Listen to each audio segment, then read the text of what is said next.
Đây là cái toàn cảnh cái không gian phía trước cái địa điểm tham quan du lịch vườn hồng và Tư Tôn này nha các bạn. Có thể nói là mức độ đầu tư rất là vi mô và hoành tráng luôn các bạn.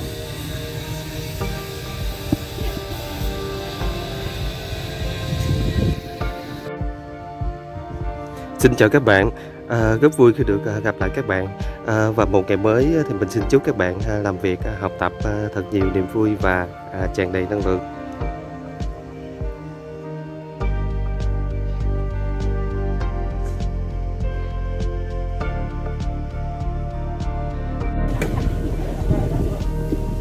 Xin chào các bạn, hôm nay mình xin chia sẻ đến các bạn một cái địa điểm tham quan mới sẽ được khai trương trong nay mai, đó chính là vườn hồng Tư Tôn ở làng Hoa Sa Đéc đó các bạn.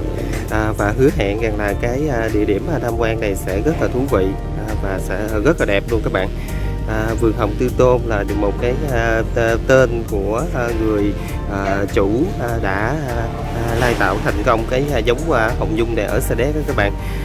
Và ở những cái thập niên 70 và 80 á, thì vườn hồng Tư Tôn này rất là nổi tiếng.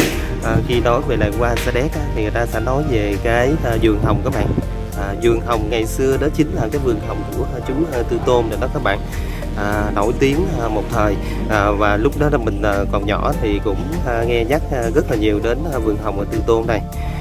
Qua một cái thời gian dài thì vườn hồng Tư Tôn không có còn hoạt động nữa, cho đến ngày hôm nay thì vườn hồng Tư Tôn đã cho đến ngày hôm nay thì vườn hồng Tư Tôn này đã cải tạo, sửa chữa cũng giống như là nâng cấp để đón du khách đó các bạn. Và còn mang kèm theo một cái ý nghĩa là lưu giữ cũng giống như là cái phát triển giống hoa hồng nhung đặc biệt mà chỉ có ở nơi này mới có thôi các bạn.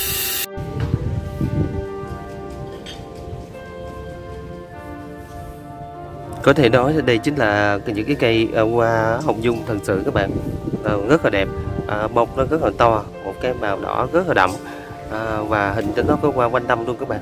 Và đặc biệt là nó có một cái mùi hương nhẹ nhẹ rất là đặc biệt. Theo như mình thì đây mới đúng chất là bông hồng nữa các bạn.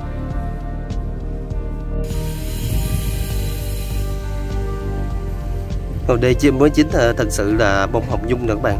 Cái bông nó rất là to, cái cây đó là nó cao, và chỉ có ở cái địa điểm tham quan du lịch Tư Tôn này mới lai tạo thành công, và cũng là những người đầu tiên mà còn mà lưu giữ và lai tạo thành công cái giống hoa hồng nhung này các bạn. Cái cánh của nó rất là nhiều, màu đỏ đậm các bạn, thân thì nó cao và nó cho ra quanh năm luôn các bạn, rất là đặc biệt. Cô ơi, cô cho con hỏi đây là cái vườn hồng Tư Tôn mà nổi tiếng ngày xưa đó phải không cô? Đúng rồi con, đây là vườn hồng Tư Tôn hồi xưa đó, nhưng mà mình ở dưới bây giờ cũng chật chội quá, giờ mình dời lên điểm này cũng sát với làng hoa Sa Đéc của mình. Dạ, bây giờ cái điểm của mình là mình làm cái điểm tham quan luôn hả cô? Điểm tham quan rồi cũng có cái lịch sử truyền thống của vườn hồng mình hồi xưa đó. Dạ. Đem cái bông hồng đầu tiên về đây đó. Theo con được biết thì là cái vườn hồng Tư Tôn là người đầu tiên mà lai tạo cái giống hồng đó phải không cô? Đúng rồi con, cái bông hồng nhung đó. Bông hồng nhung đó ha.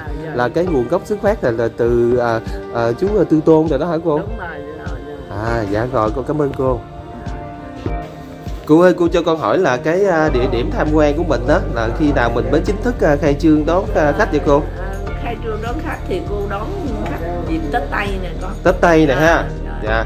Tết Tây. Rồi cái tuần lễ du lịch đó là ngày đó là cô ở tỉnh này nó có một cái lễ hội tri ân ông Tư Tôn vườn hồng và những cái nghệ nhân ở trong làng hoa đó. Dạ. Thì cấp đó mình quảng cáo nó nhiều hơn nữa. Dạ.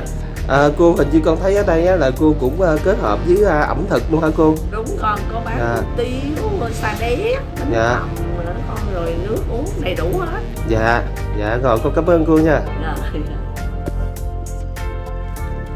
Ngoài ra tại cái địa điểm tham quan vườn hồng Tư Tôn này đó các bạn, là cái cô chủ ở đây còn kết hợp với ẩm thực nữa các bạn. Khi các bạn đến với vườn hồng Tư Tôn này thì các bạn sẽ được thưởng thức cái món hủ tiếu rất là nổi tiếng ở Sa Đéc các bạn. Và theo như cô chia sẻ thì ở đây cô sẽ tập trung vào cái hủ tiếu truyền thống của Sa Đéc các bạn. Các bạn đang quan sát đó chính là toàn cảnh của khu ẩm thực của điểm tham quan này các bạn. Có thể nói là cái việc đầu tư ở cái khu tham quan vườn hồng Tư Tôn này đó các bạn rất là quy mô và hoành tráng các bạn. Mình cảm thấy cũng rất là thích ở cái địa điểm tham quan này. Các bạn đang quan sát đó chính là những cái tiểu cảnh nhỏ nhỏ để mà cho khách tham quan chụp hình đó các bạn. Trước mắt các bạn đó chính là một cái luống hoa và cúc đó các bạn. Nhìn thấy rất là đẹp luôn.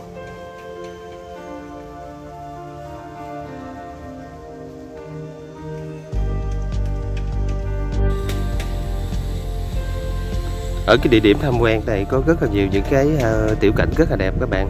Đây chính là cái thùng telephone điện thoại mà ngày xưa các bạn, theo cái phong cách cổ điển đó, cũng rất là đẹp. Và bây giờ cũng rất là hiếm gặp những cái thùng telephone như thế này.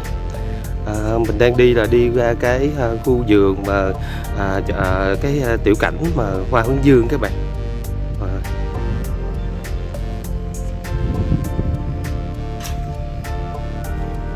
Có thể nói là rất là đẹp luôn. Nguyên một cái dãy hoa hướng dương các bạn.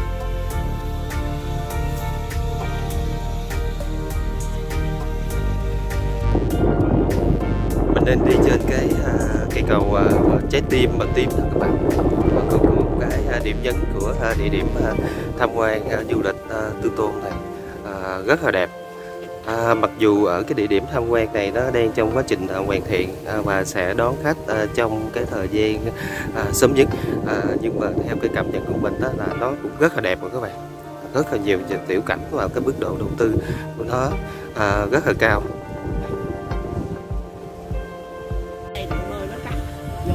Còn đây là chính là cái con đường Hồng Ghi nè các bạn. Và theo như mình được biết thì cái loại hoa hồng ghi mà bông nhỏ nhỏ này là có rất là nhiều ở Đà Lạt, nhưng mà ở cái cơ sở này đã mang cái bông hồng ghi này về trồng ở cái địa điểm tham quan này, và nó nở hoa rất là đẹp các bạn. Khi mà mình đi trên cái con đường của cái hoa hồng ghi này, nó có một cái mùi thơm rất là đặc biệt các bạn. Nó có một cái mùi thơm nhẹ nhẹ rất là sảng khoái luôn. Và nguyên một cái cánh đồng của hoa hồng ghi này luôn các bạn.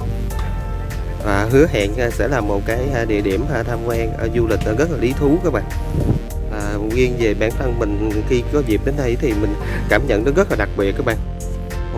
Nguyên một cánh đồng hoa hồng ghi này thật là tuyệt vời luôn. Cô, cái hồng này cô gọi là cái hồng ghi hả cô? Hồng ri. Hồng ri hả? Mà hình như là ở Đà Lạt người ta trồng nhiều cái loại này lắm đúng không? Đúng rồi, Đà Lạt. Nhưng cái giống này cũng xuất xứ từ nước ngoài. Dạ đúng là nước ngoài. Rồi Đà Lạt, nhưng mà về đây sao trời ưu đãi mình, ở đây không ai trồng được. Dạ. Đó con. Ở đây là cô trồng được ha. Chỉ có cái người ta trồng được nhưng mà nó thấp lắm. Dạ. Nó không được cao như vậy. Mà sao mình được y như Đà Lạt. Dạ. Ai cũng nói tưởng như Đà Lạt á. Đúng rồi, con cũng có cảm nhận như Đà Lạt nhưng mà đúng rồi. Rồi cô, cái đặc biệt của chỗ cô là nó có cái loại thêm một loại bông hồng ghi này nữa. Đúng rồi. Ghi này lạ lắm đó. Dạ. Còn với cô đứng đây nhưng mà cô có cảm nhận là cô có nghe cái mùi hương của nó thơm không? Đúng rồi, cái mùi hương nó thơm. Cái đặc biệt cái luôn. Mùi này là ở ngoài Đà Lạt rồi nó nói là để đuổi muỗi rồi. Dạ. Cái mùi nó hắc hắc đó. Dạ đúng rồi cô. Mà nó thơm dịu dịu nữa. Dạ. Thật sự mà nói, nếu như mình nói không quá lời thì khi mà mình đến đây thì mình sẽ tận hưởng được cái không gian như là Đà Lạt các bạn, như là Đà Lạt thật sự luôn. Khi mà đi trên những cái luống hoa mà hồng ghi này các bạn, thì có cái cảm giác như là mình đang đi ở Đà Lạt vậy các bạn. Rất là đẹp, và một cái mùi hương rất là đặc trưng của hoa hồng ghi này. Khi đến với địa điểm tham quan du lịch này, các bạn nhìn thấy ở đâu nó cũng là hoa các bạn, nhưng mà có một cái loại hoa rất là đặc biệt, đó chính là hoa hồng ghi này. nguyên một cái luống hoa hồng nghi này đó các bạn. Đó chính là cái điểm đặc biệt và mà mới lạ, rất là độc đáo ở cái địa điểm tham quan này. Và theo như mình được biết thì chỉ có ở cái địa điểm tham quan du lịch này nó mới có được cái hoa hồng nghi này thôi nha các bạn. Vì cái hoa hồng nghi này nó rất là khó trồng và nó chỉ phù hợp người ta trồng ở Đà Lạt thôi. Nhưng mà cô chủ ở đây đã thành công trồng thành công với cái hoa hồng nghi này đó các bạn. Và riêng cái bản thân mình thì mình cũng muốn đi trên cái dải hoa hồng nghi này rất là dài các bạn. Và mình cũng muốn đi để mà thưởng thức cái mùi hương của nó đặc biệt đó các bạn.